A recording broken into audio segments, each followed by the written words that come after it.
Before I get into this video, I just want to say that this video is fair use, so all the media used in this video is useful criticism review on a transformative way. All the information I present is public information and everything else is alleged a joke or just my opinion. The first thing that I want to talk about are the Trump supporters who forced the US Capitol into lockdown as Congress meets to certify 2020 election results. They entered the Capitol building and engaged with riot police as Congress held a joint session to count the Electoral College votes, which would clear the path to President-elect Joe Biden's inauguration later this month. The Senate recessed its Electoral College debate on Wednesday afternoon after protesters outside of the Capitol building forced a lockdown. Vice President Mike Pence was evacuated from the building. The fact that this happened led to a lot of discussion around the way that riot police were treating these Trump supporters. The lack of police action as terrorists stormed the Capitol is appalling and terrifying, especially considering how forcefully they reacted to BLM protests. These demonstrators should be ashamed, and I do not consider them patriotic. I don't even consider them as Americans anymore. Jay Aubrey tweeted out saying, "Cops were 1000% told to go softer on these DC terrorists because they're white Trump supporters. If this was BLM or Antifa, you can fucking believe there would be bodies in the streets right now." Youngblood said, "It is so sad to me watching the far right break into the Capitol building. The protests happening months ago fighting for basic human rights faced severe police brutality for not even a fraction of the aggression. It is truly heartbreaking. I'm praying for the safety of everybody."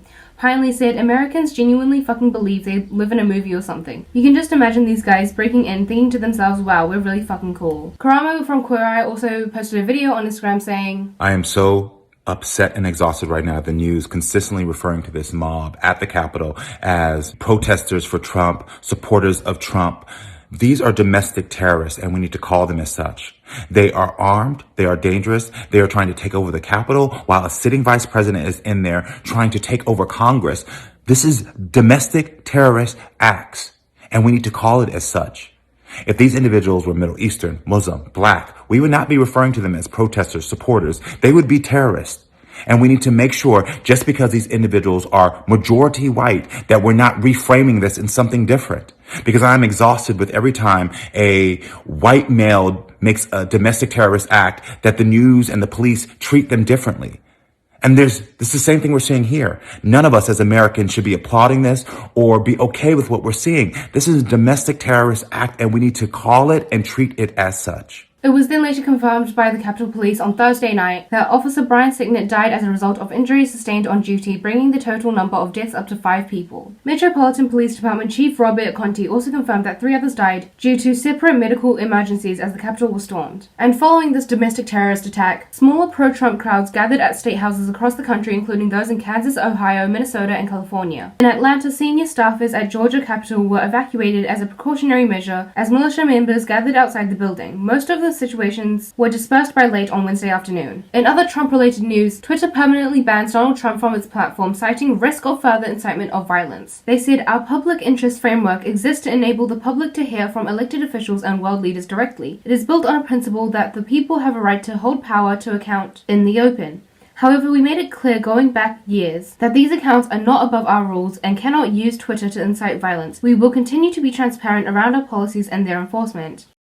After Keemstar interviewed some former friends of Call Me Carson and they explained that he had been sexting underage girls, someone by the name of Sam went on Twitter claiming that they had been personally groomed by Carson, saying, "At the time I was still 17 and in high school. I jokingly tweeted at Carson, 'Be my boyfriend,' on my old account. He didn't reply to the tweet and went straight to my DMs. I don't have old screenshots, but I do have Discord messages." They then provide screenshots of these Discord messages which say, "I'm scared I want to talk to you for the wrong reasons. What if I only want to talk to you for the sexual part of it? I don't want that, but I'm worried about it. What if subconsciously I'm only talking to you because it turns me on or something? Is that really what you want? What other options are there? Also, what would you want to happen? I don't know. All I know is every time I jack off now, I have a really hard time not thinking of you. I guess my brain got stimulated and now it wants more, you know? What if we read on Snap and next time you're horny, we have some fun again?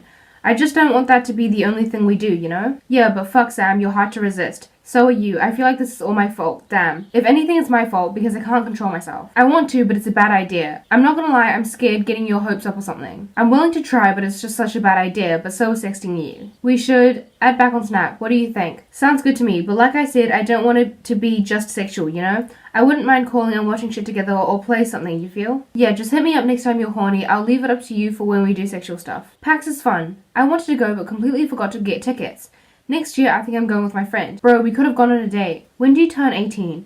I needed to talk to a fan that just turned 17 that I'm interested in getting to know better despite my own concerns, given the circumstances of the situation and their own list of problems weighing it down. You like bikinis? Yeah, they're comfy, but I never go outside, so... One pieces are just uncomfortable. Bikinis are just better. I used to do gymnastics. No nude photography, so I do not care. I only care about nude bodies. Nudes are a no-no. Stop. They then provide this screen recording of their conversation,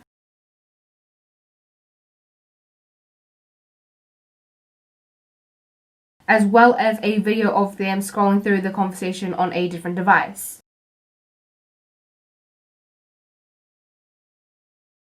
There was also this video that I found on Twitter where somebody else discusses the situation and proof behind these claims. I'm not into kids, but I did trade nudes with people under the age of 18, which is very bad. I was 19. That's all you need right there. That's Carson's profile.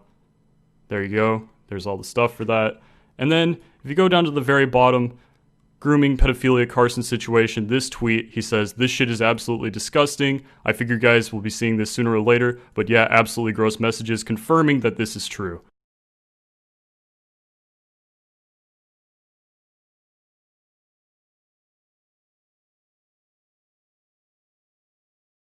So there's been a lot of discussion on like the language used around the situation and whether or not he's 100% in the wrong or whether or not like Sam had a part to play in it and all that. Because Sam was 17 but she was turning 18 very soon and Carson was 19 turning 20 very soon. I feel like you could question whether or not it was like the right thing or whatever, but at the end of the day through these messages you could see that Carson felt that it was the wrong thing to do. So if he felt it was wrong, why did he continue? And just for clarification, though the legal age of consent varies within different states, since they were living in different states, federal laws apply, which means that Sam had to be 18 in order for any of this to be consensual. You could argue whether or not Sam played up their like victim status, I guess, or whether or not Carson should be like romantically or sexually involved with any of his fans at all. But at the end of the day, he did do something incredibly stupid. James Charles has also recently gotten a bit of heat because he recently blocked a very loyal fan of his after they just like pointed out the fact that he's been incredibly irresponsible in regards to how he's been handling the pandemic. Jen McAllister also made a tweet saying, "If you're an influencer in LA and you're still collaborating with people outside of your household, I genuinely hope you're filled with so much guilt that you can't even move. Someone in the city dies every 10 minutes from COVID. If you can't make content by yourself, you're boring." And James responded to that saying this you with a screenshot of her in a Joe Graceffa video. He then says, "Just to clarify, I'm certainly not innocent either, as I took part in the same exact video on my own channel. I'm just sick of seeing influencers acting holier than others when they're guilty too." How about you just spend more time trying to follow the guidelines than like bringing others down? Like what part of any of this tweet makes you seem more innocent at all, or makes you seem like a better person than like how you did before? You were being an idiot, somebody calls you out on being an idiot, and instead of like apologizing or just like not being an idiot anymore, you call them an idiot as well. He then says in a now deleted tweet, "I've been in my house for the last year straight, lol. I barely ever leave." Which is just a straight up lie. If you just like go on his channel or like any channel of like, you know, the main ex-Hype House people, Charlie, Dixie, all those, you will see that they have collabed multiple times on multiple different days. I would still pay to get us all tested weekly even if we were locked inside because it's a safe and precautionary thing to do. There are millions of tests. Getting tested to ensure the safety of myself, my team that lives with me, or anyone we come in contact with is not wasting tests. I don't think that's the main issue. I don't think anyone gives as much of a fuck about the test as they do about the fact that you're just being selfish and potentially endangering people no matter how much you want to convince yourself that you're not. Jen did end up clarifying her video with Joey Graceffa and how she had that video filmed before guidelines were put into place that said that she couldn't go out and film that video. The video was also the only time that she had filmed a collab with somebody. It was also the only time that she had gone out of her way to like visit somebody that she like shouldn't be in contact with, I guess, and says that she has been staying inside of her house other than that and hasn't left, and that was like the only instance. And I can't come in here and like discredit that. I can't like say that it was untrue because for all I know it is. I can however come on here and say that James Charles was straight up lying by trying to claim that he had been safe or precautionary or responsible or that he hadn't filmed that many videos or that he hadn't gone out that much. That was just a straight up lie. James responded to Jen's clarification saying, "That's fair. My December collabs were filmed before the stay-at-home order was put in place. I had a cold, got tested a few times to ensure it wasn't COVID." That's in reference to the fact that you can clearly tell that he was very sick in a lot of the videos that he filmed with other people due to like his voice being like really raspy. "I just think it's hypocritical of you to wish a deadly virus upon others for not social distancing when you haven't been perfect either," which is just not true. Again, she never wished that he got COVID. But there was like another tweet where somebody said that they wished that either James Charles or like LA influencers that were going out did get COVID.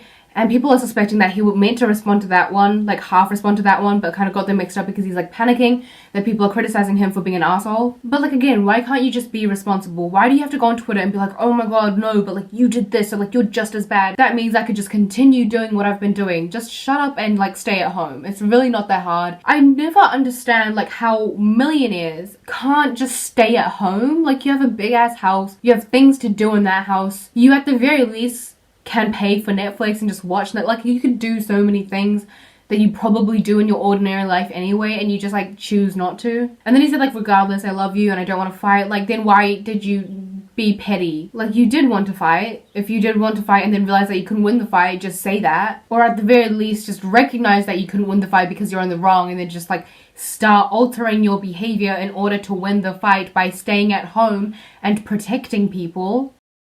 There has been a lawsuit filed against Tony Lopez for his inappropriate behavior and messages towards underage girls. The lawsuit claims that he had lured, persuaded, groomed, and coerced his victims into either engaging with like physical sexual acts or at the very least send inappropriate pictures of themselves. There's also a part of the document where it says, in February of 2020, a handful of Twitter users claimed to have nude photos of several TikTok stars, including Tony Lopez. Lopez publicly owned up to snapping the pictures back in August of 2019, claiming he was a victim of catfishing. What the fuck? So, that was something that was mentioned. For those of you who haven't already heard, there's been a lot of talk around like Kanye West, and we'll get into it, but Kim was claimed to have hired a divorce attorney and also was alleged to like not be wearing her wedding ring. And Kanye has been living in his home that they have in Wyoming, away from Kim and her kids. And the person that came forward with all this alleged information also said, she is serious about taking the bar exam and becoming a lawyer. She is serious about her prison reform campaign. Meanwhile, Kanye is talking about running for president and saying other crazy shit, and she's just had enough of it. And then it was revealed that apparently it's been known to like other people that Kanye was hooking up with a male beauty guru. And people found this old tweet from Jeffree saying, packing up for my trip to Wyoming, can't wait to live there part-time on the new Star Ranch and start to write my autobiography. He also tweeted out a picture of him with the caption, I'm ready for Sunday service, which some people think is a reference to Kanye's Sunday service, which is a like exclusive thing that he does every week. So is this real? Probably not. Would it be cool if it was? Yes. But that's all I have for you guys today. If you liked this video, if you liked me, make sure to like and subscribe. If you didn't like me, make sure to get in contact with my teachers because I bet you'll have a lot in common, and make sure to stay safe and stay hydrated.